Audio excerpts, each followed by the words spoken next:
Welcome to this explainer on Principle 5, the skill of the crafts in maintenance planning.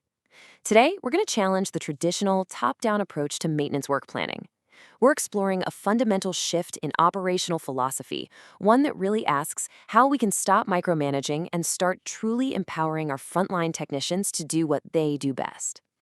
For over a century, management culture has basically operated on this one huge assumption that there is a single, perfect, mathematically verifiable procedure for every single task. It's a super rigid concept, right? And it actually stems all the way back to Frederick Taylor's 1911 Principles of Scientific Management. Taylor was big on time motion studies to find the best way, basically trying to replace human rules of thumb with hyper-specialized, broken-down tasks.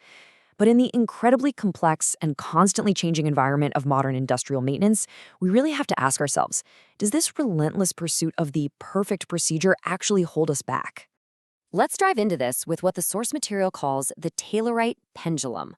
This represents a constant historical tug-of-war. On one side, you have strict adherence to rules and procedures, and on the exact opposite side, you have total reliance on human skill and judgment. Industries are just constantly swinging back and forth, trying to find that perfect balance between dictating exactly how a job should be done and simply trusting a skilled craftsperson to figure it out on the fly. Here is a quick look at our roadmap for today's explainer. We'll start with the Taylorite pendulum, move into defining Principle 5, look at the detailed trade-off, discuss shifting job ownership, and wrap up with the payoff. All right, let's kick things off with Section 1, the Taylorite pendulum, where we look at rules versus skills.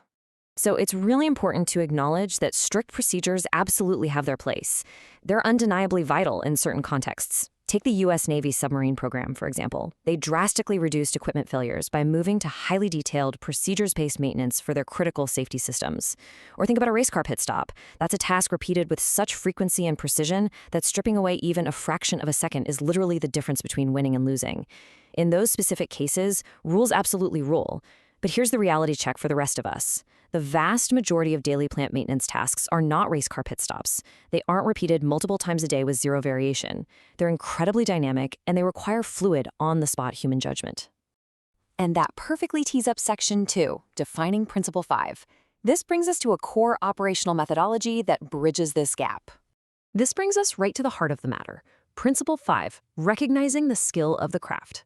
This principle essentially dictates that a planner's primary responsibility is the what and the why of a job well before they ever worry about the how. The goal here isn't to write some robotic step-by-step manual for every single task. Instead, planners set up evolving standard plans and coordinate the engineering side, trusting that the workforce is skilled enough to fill in the procedural blanks themselves. So, the crucial takeaway is that planners must rely on a skilled workforce to handle the detailed execution. And think about the massive advantage here. If a planner doesn't have to spend hours agonizing over the exact technique a welder should use, they're suddenly freed up.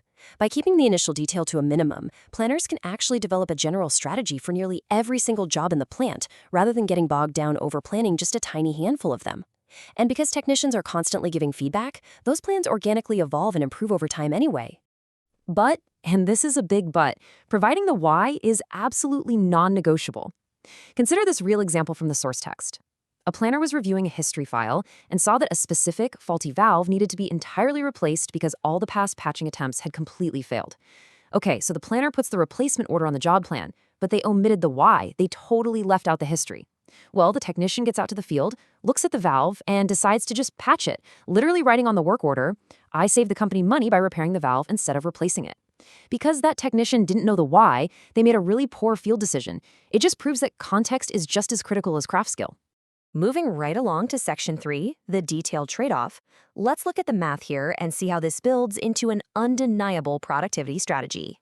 Think about the Pareto principle. The whole idea that 20% of your effort gives you 80% of your results. Well, the sources show a pretty stark reality for maintenance departments. It is far, far better to have planners put 20% of their effort into providing a general, helpful strategy for 100% of the plan's work hours, rather than spending 80% of their effort developing exhaustively detailed, perfect plans for only 20% of the work. I love how the sources capture this concept of diminishing returns with a brilliantly simple Aussie saying, "She'll be right." Because at a certain point, adding more detail to a single job plan simply isn't worth it. Over-planning just ties up your planners. And when they're tied up perfecting a handful of jobs, it means dozens of other jobs are sent out to the field completely blind. The technicians get zero benefit from past plant experience, zero scoping, and zero guidance. Now, to get totally clear, relying on skill doesn't mean it's the Wild West and anything goes. As maintenance expert Keith Young notes, the skill of the craft is a necessary starting point from which procedures grow. We use that existing craft skill as a baseline, and then we systematically build better procedures over time through continuous technician feedback. It's essentially an engine of continuous improvement, but obviously it only works if you hire and train competent people right from the start.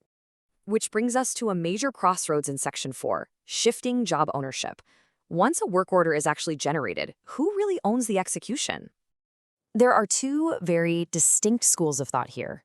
In School 1, the planner essentially owns the job from start to finish. The technician has to execute the job precisely as planned, and any tiny deviation requires the planner's formal approval.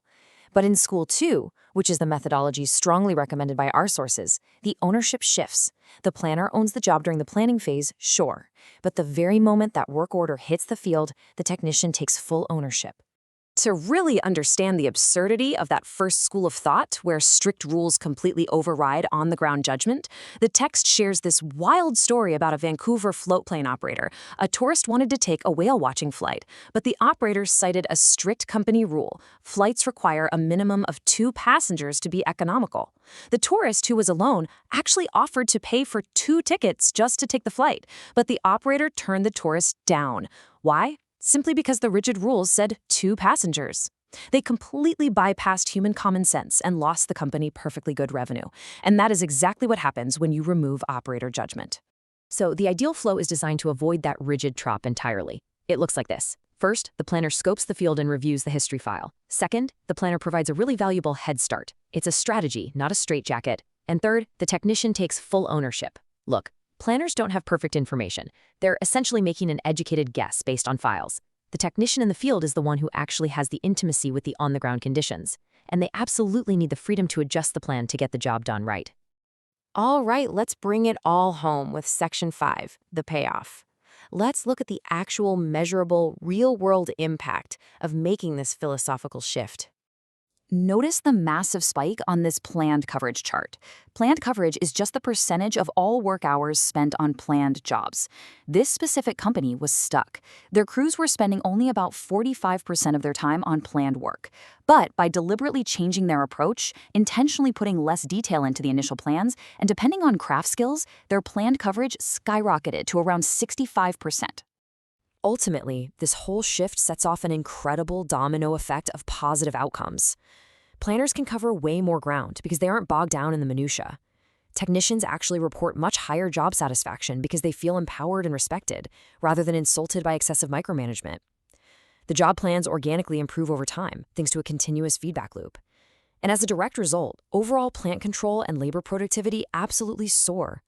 The entire organization transforms into a self-regulating engine of improvement. As we wrap up this explainer, I really want you to take a hard look at your own operations. Look at your processes and ask yourself, are you truly leveraging the hard-earned expertise of the people you hired? Are you giving them a powerful head start and trusting them to cross the finish line? Or is your Taylorite pendulum swung just way too far toward rigid rules, holding your teams back in the impossible pursuit of a perfect procedure? It's definitely something to think about. Thanks for joining me, and keep learning.